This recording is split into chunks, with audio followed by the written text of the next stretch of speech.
Well, good morning, folks. Welcome to the Q live from the road. And I'm not driving today. So, all you mamas out there don't have to worry about me. Don't have to worry that I'm driving and uh, talking at the same time. So, welcome to the Q. Hi, Sarah. Good morning. Kate, good morning. Good to see you guys. Um, we're in Exodus chapter 2 today. I want to make sure, hey, Robbie, that you guys can hear me okay. I'm using my earbuds. And my faithful driver is Marty, who will not let me put the camera on her. Her excuse is she got up at 3 this morning. Hi, Jamie. Hi, Ashley. Good morning, Linda. You know they're all going to want to see and talk to you. Tess is in the back, by the way, asleep. So it's Marty and I driving back from South Texas, headed up back to Colorado. Just got through Eden, headed to San Angelo. So Pamela, let me know when you're on here, Pam. Hi, Melanie, Bonnie. Good to see you guys. I have a question for you, Pamela, whenever you get on. So, hey, Kate and Casey, good morning. Casey says hi to Marty and hi to Tess. Jennifer says hi. Good morning, Peter. Tess she's living large. Yes, we have this whole big car, and Tess gets pretty much most of it back there.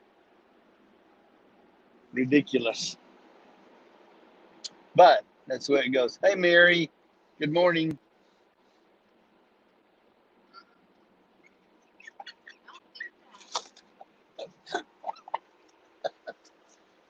I just got in trouble. I want to show Marty to all of you guys, but she ain't having it. So, morning, Sandy. Hey, Brian. Good morning. It is 7:30. We left at 4 o'clock this morning. So we're pretty much just tired, drunk this morning. Hey, Ashley. Pam makes great everything. Is she on yet, Ashley? Is Pamela on yet? We'll get to Exodus 2 in just a minute, but there she is, Pamela Wells. We just passed through Eden. Pam, were there terrible winds? Got a question for you, Pamela. Were the winds really awful? That whole road from Junction to Eden, broken limbs everywhere, all the trees, and we were discussing if was a really bad windstorm. Um, we're about how far from San Angelo, Marty? 20 minutes from San Angelo. Branches everywhere. There's Ela. She says hi, Marty. Says, oh, going too fast. Oh, it's the ice. They had an ice storm and busted all the limbs. Limbs everywhere and the bar ditches everywhere. So you got it. Yeah, you got it, Sarah. Eric is watching with attaboy, Eric. You go get him. Lead your wife spiritually. Good job, Mr. Eric. Ice storm. All right. That's crazy. All right. Well, that makes sense. Y'all want to get in the word? How about we get in the word this morning? Tony, thank you. I'm not driving. I'm bubbling. I'm not driving. So cool. It does. The screen is reversed, so it looks like I'm in the driver's seat, but I'm not. Marty is driving. And as soon as we're done here, I'm sure I'll take over and start driving. Headed back to Colorado. Woohoo! Go Colorado. Yes, it was really bad. It's supposed to snow again. Yeah, that's why we're going today. We were going to go tomorrow, but because of the storm coming in, we're having to go today. I had to reschedule all my appointments. go today. Um, and yeah, so we're driving today. Shelly says, I have a question. Steve, are you the talker and Marty is quiet? That's a good, what do you think, Marty? Am I the talker and you're the quiet one? It goes back and forth. I do this one-on-one. She is, you get her one on one and she will wear you out with questions. She's incredibly inquisitive and interested in you. She will ask you questions until you're sick of answering questions because she's very good, best person I know at questions. One heck of a goat and sheep mama too. Yeah, that's right. Um, so hopefully that answers your question. Uh, may I say hi to Marty? Sue wants to say hi to you, Marty. You don't know Sue Ponfic? You probably don't know her, but she wants to say hi to you. Hi, Sue. There you go. Jennifer, Marty can talk. I love that. She loves and misses our. Yeah, Marty can talk. She's a talker, but not up front. Not. She's the servant in the back that loves on everybody and probably has more crowns than any of us for heaven because, and you wouldn't know it for sure. Shelly says hi. Ashley says y'all get along really well, Marty. But I haven't been up at 3 in the morning. I'll join you maybe next week. By the way, I apologize that this camera makes me look red. I'm not, doesn't it? See how red it makes me look? It's something about the way the filter works. It changes it and makes me look red, and I'm not red. I look like a Oompa Loompa. Marty, Sarah says Marty's one of the best people to talk to. Such a sweetheart. And I love joining you because they're such encouragers. They are, all of them. Uh, Marty gives you the I love you. Mary gives you the I love you sign. Mary Mustard. Sarah, you're going to get me crying. Just quit. She is amazing. I'm a redneck, Sarah says. But the light is nice. Good. Uh, you don't look red to me. Good. All right. Good. What did you say? Yeah. I was actually going to do that. Marty and I were talking at 4:35 in the morning. Really interesting concept.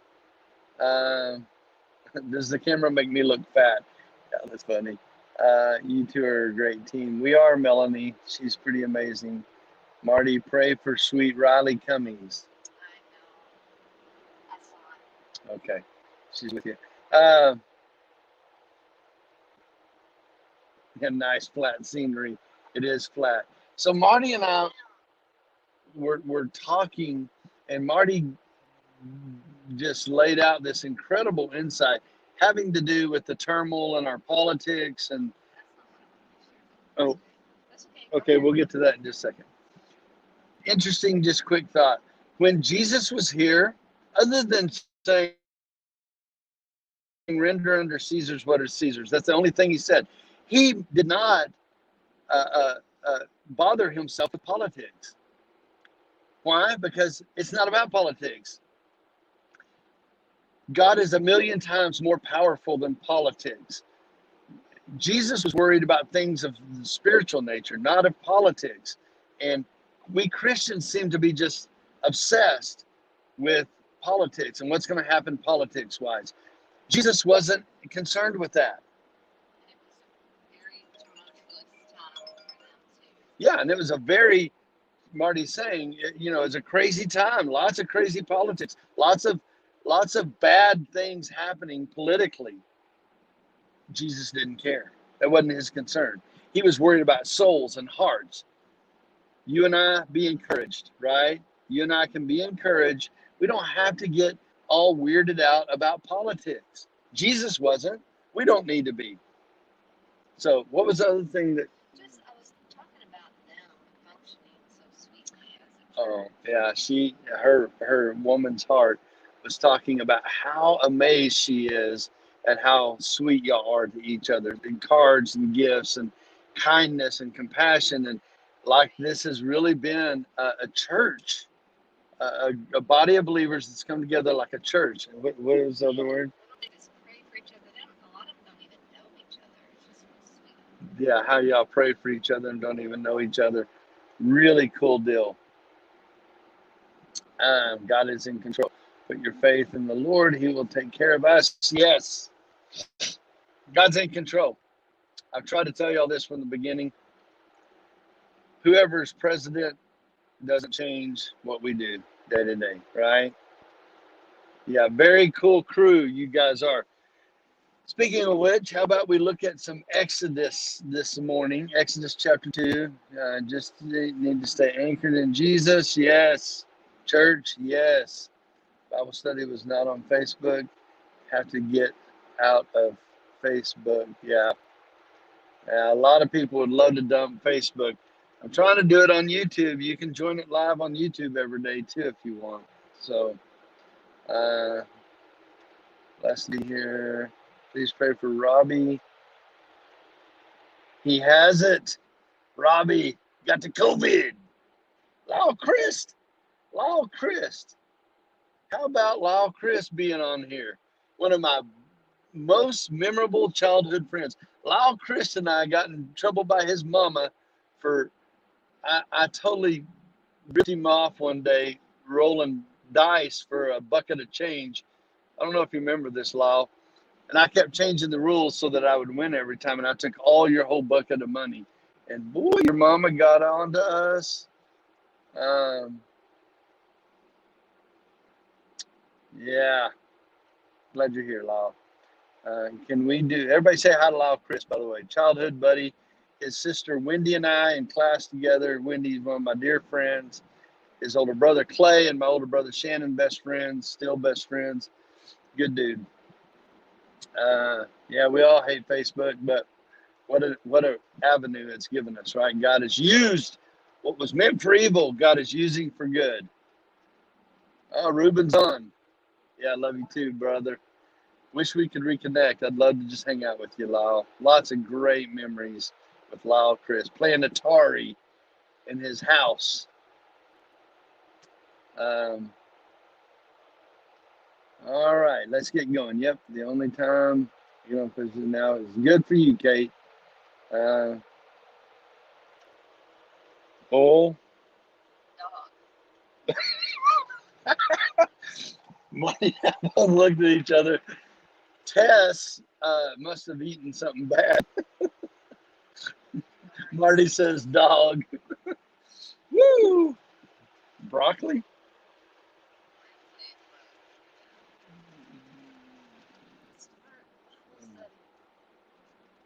Marty's telling me to start already. Exodus chapter 2. Y'all ready? It's going to be good. Exodus chapter 2. Here we go. Now, a man from the house of Levi went and married a daughter of Levi. Remember Levi? We're just a few generations down, right? Levi, Abraham was their great-great-granddaddy. And Levi was the priestly line. So from the line of Levi, there was a man and a woman. We see in Exodus chapter 6, I think, it tells us their names. I think I even have it on here. Aram and Jochebed was her name. Moses' parents, right?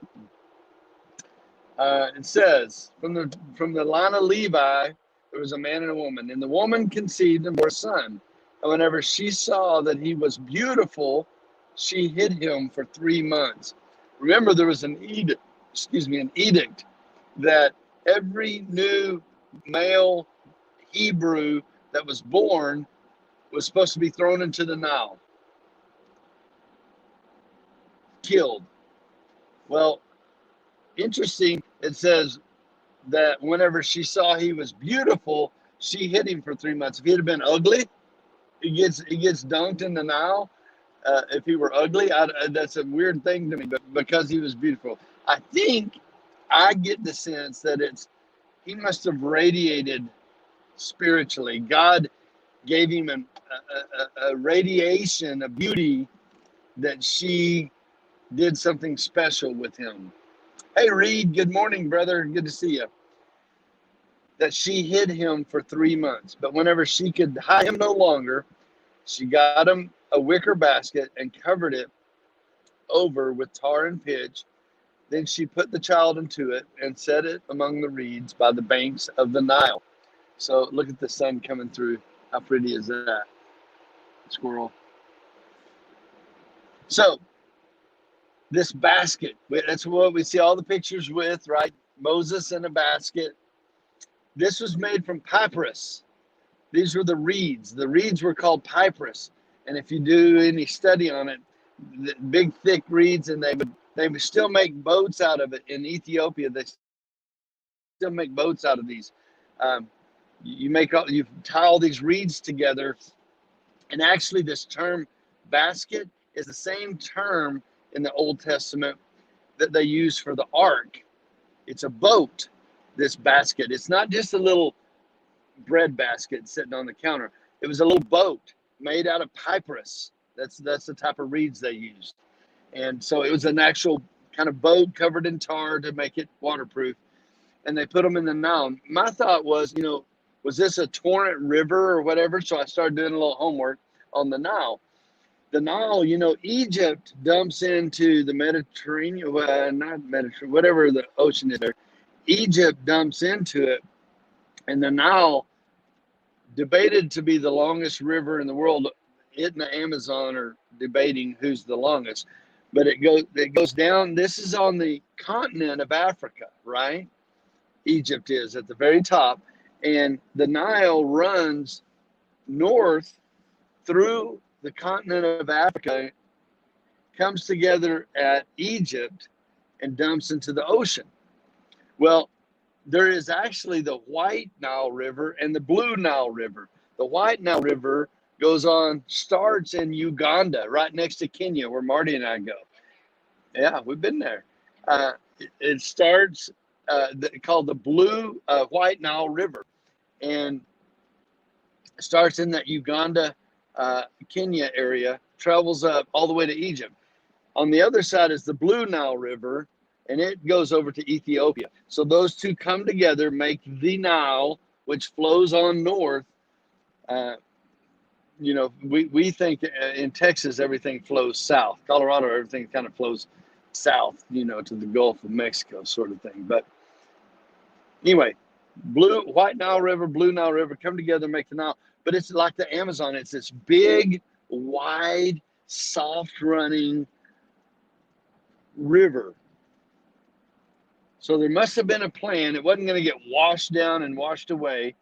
There must have been a plan for it to float over instead of throwing him dead into the river, let's put him in a basket and let God do what he's going to do. So that's the story so far. I've been to the mouth of the Nile in Uganda. Very humbling. Ashley's been there. How cool is that? Mediterranean is right. All right. Yeah. Okay. Got it right. April 2nd, birthday. Dad, maybe I missed it. Why did you put your birthday? April 2nd, birthday. That's my daddy, Nick Levitt. I'm not sure why you put that. Maybe I missed why you put that. Somebody asked. You're so right, Lyle. I don't know what you're saying is so right about. I missed something earlier, maybe. Dumps into the Great Sea. Yeah, I think it's the only river that does run north. Yeah, curiously that it runs north. Very odd how that would work. It doesn't seem right to me. Like the Mississippi Delta. Yes, Ruben, that's exactly what I thought of. If you've ever been on the Mississippi River, it's just this big, wide moving lake that moves down, through the land. And I think that's what the Nile was like, for sure.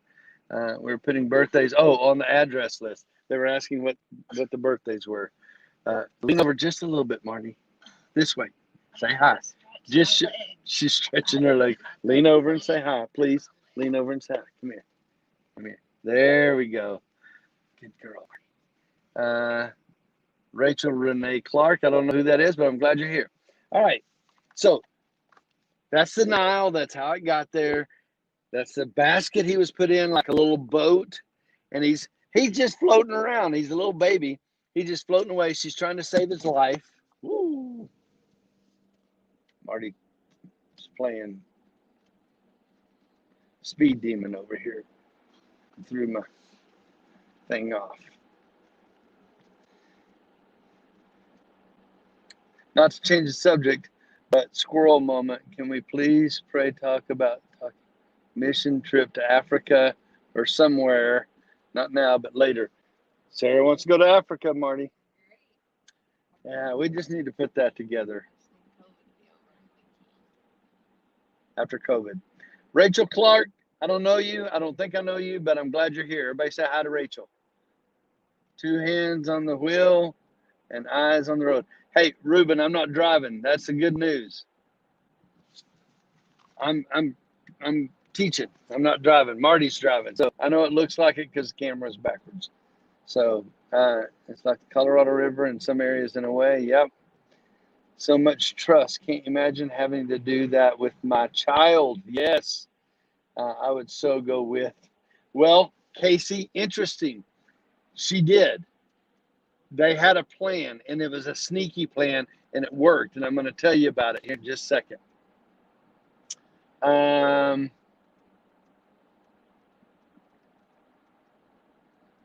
Oh, Ruben was talking to you, Marty. Hands on the wheel, Marty.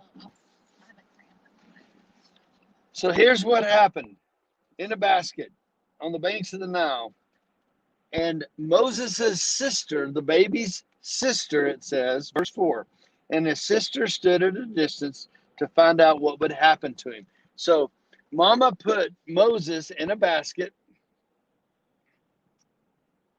and Mama told Mama's daughter, Moses' sister, hey, keep an eye on it, see what happens. There was a plan. Here's how it went down. Verse 5, then the daughter of the Pharaoh came down to bathe at the Nile with her maidens walking alongside the Nile. And she saw the basket among the reeds and sent her maid, and she brought it to her. Next stage of the plan, Pharaoh's daughter comes in, sees the basket, takes it up. Conveniently, Moses' sister happened to be right there at that moment, at that time, on the bank of the Nile with Moses. Pharaoh's daughter doesn't know anything about that. They're being tricky a little bit. When she opened it, she saw a child, and behold, the boy was crying. And she had pity on him.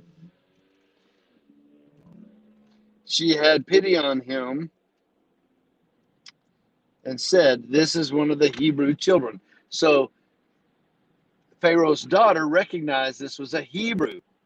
This is one of the Hebrew children. Remember, these were not necessarily well-liked people or whatever. So for her to take pity on him, for her to take notice, for her to like this child was unusual. And the kid's sister just happened to be there at that time too.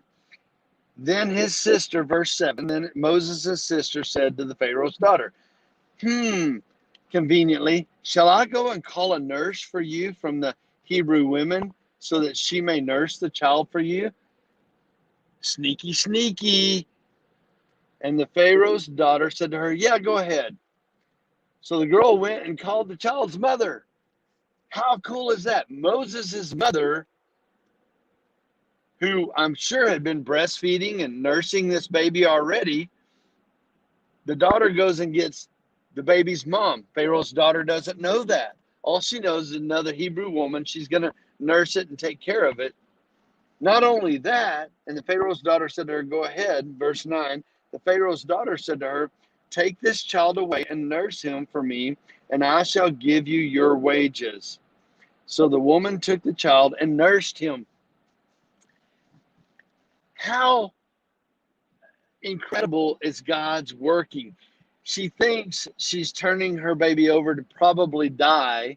Pharaoh's daughter gets it. Mama's daughter talks to Pharaoh's daughter and says, hey, I'll go get a woman, happens to be the baby's mama. Nobody else knows that. Mama, and then she goes, okay, here, take the baby and go nurse him. So Mama gets to keep raising the baby. His mama keeps getting to raise Moses, right? Under the protection of Pharaoh's daughter. How cool is God's protection? Whenever God wants to use Moses, God is protecting him. What did it say? Hold on, I'm going to check the comments here. Divine appointment, Cheryl. You got it. We see them all the time. Never says God told Moses' mom to do this. Makes you wonder how she decided to execute. Yeah, I don't know either. I'd love to know if God told her directly, if God just worked it out, or if this was just them working it out. Fascinating.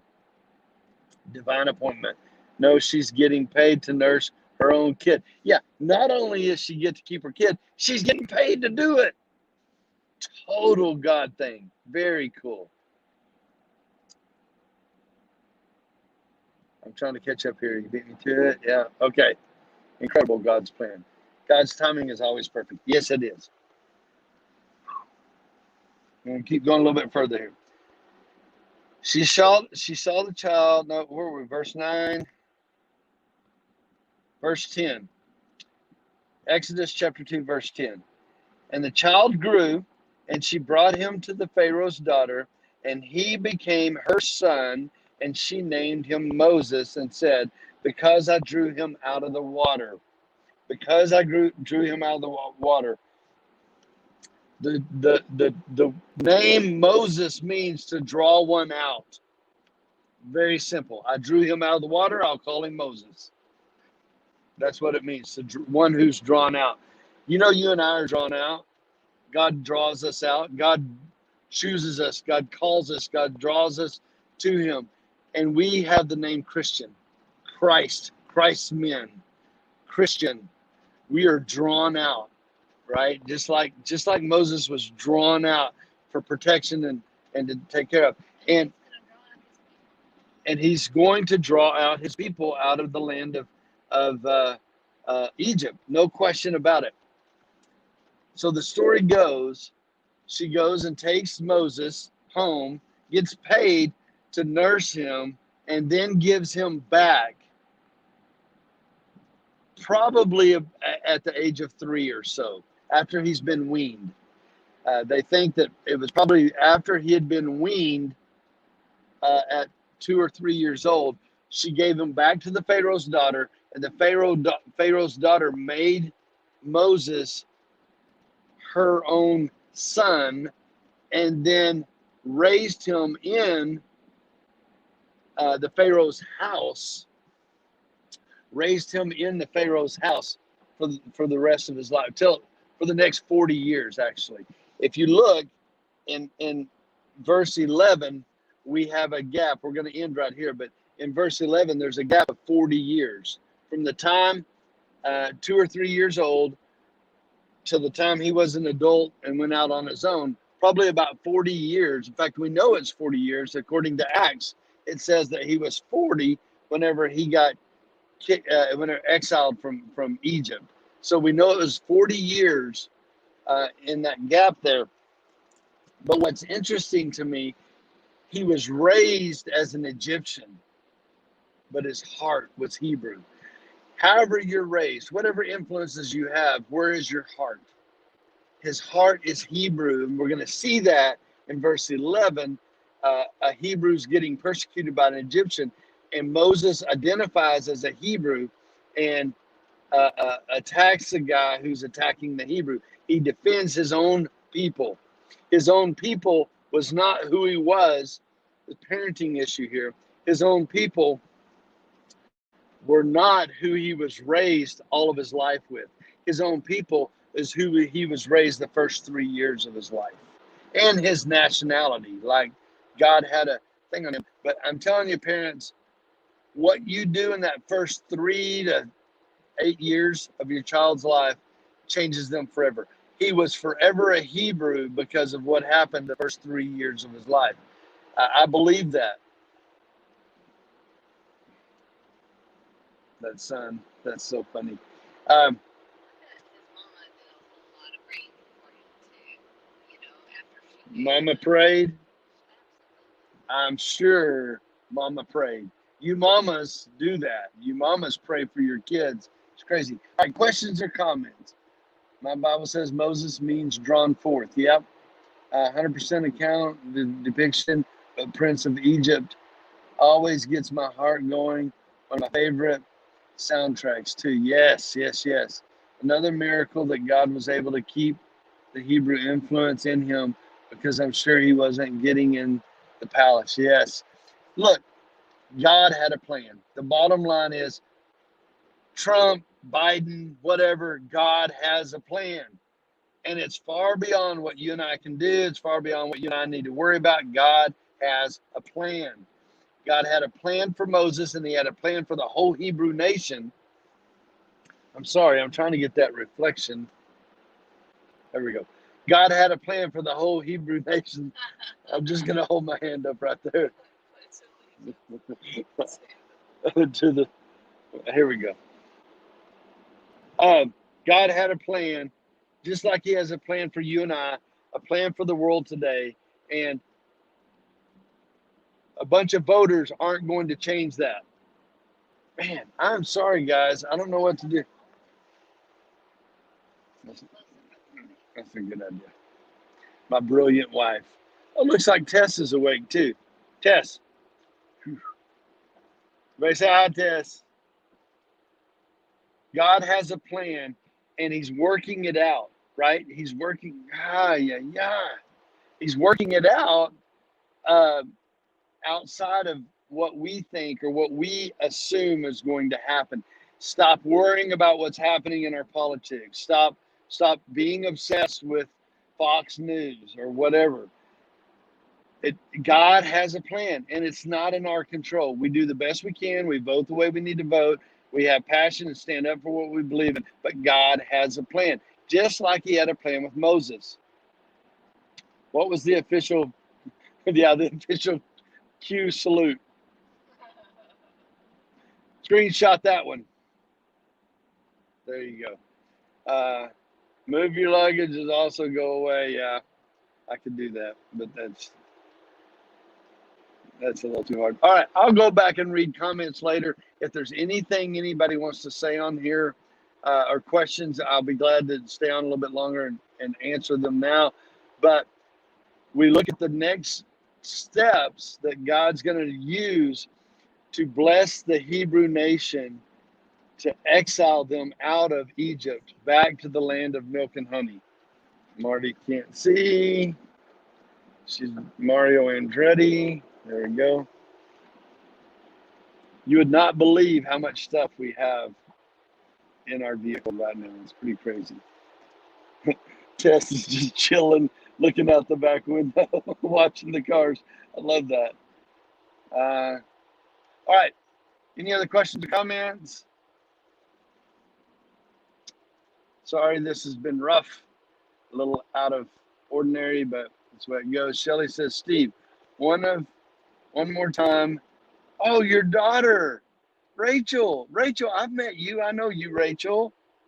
I'm proud to have her in here. Rachel, thank you for hanging out with us, Rachel. You're the bomb. You rock. I'm glad you're here.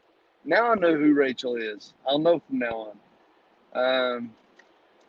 What a cool story today to help us see how enormous God's great plans are, how little ants we are. Remember, we're in care.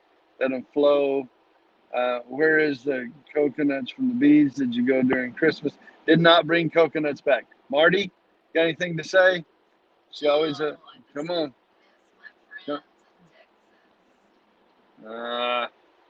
She misses you guys. She's covering her face so that I won't film her. I'm filming your hair.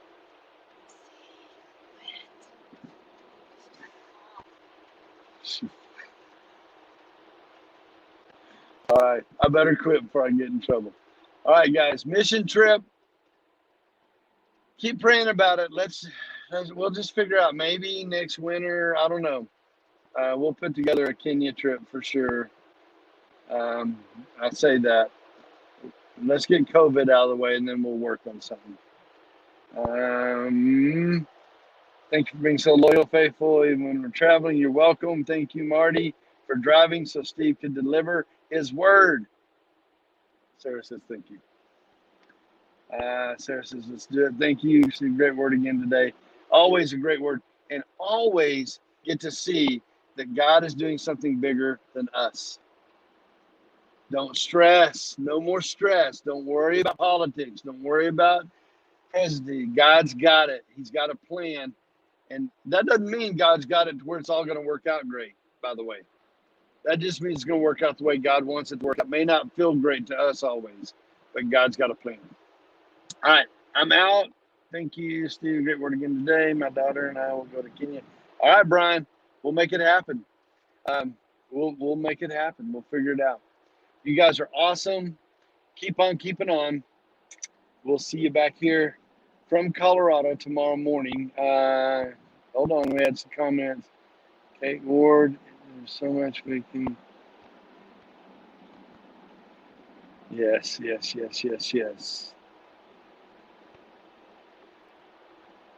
You're welcome. Yeah, just don't watch the news. Let me pray for you guys right quick. Lord, thank you for today. Thank you for loving us. Lord, thank you for Moses and the story of the Hebrews and how you protected them in Egypt and then heard their cries to take them out of Egypt. Lord, that's us. Hear our cries. Lord, I pray for your deliverance for our country, for our own personal lives. Lord, thank you that you know us and you hear us. Watch over us today. Help us to serve you and honor you with what's important today, which is you. For it's in Christ's name we pray. Amen. All right. We'll see you guys tomorrow morning. Keep on keeping on.